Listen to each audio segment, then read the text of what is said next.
घरोई हिंसार कारण एवं निराकरण पाई गंजाम जिला परिषदर जौगड़ सम्मिलनी कक्षरे अनुष्ठित हो जाइछि आलोचना बैठक।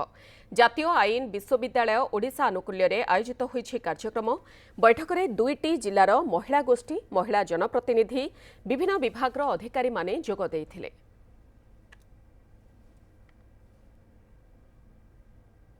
आमे ए समाज प्रथमे आईन कानून तो बहुत रही तेणु जदि आमे डोमेस्टिक वायलेंस को कमेवा को चाहिबा ताहले सामाजिक चिंताधारार परिवर्तन दरकार।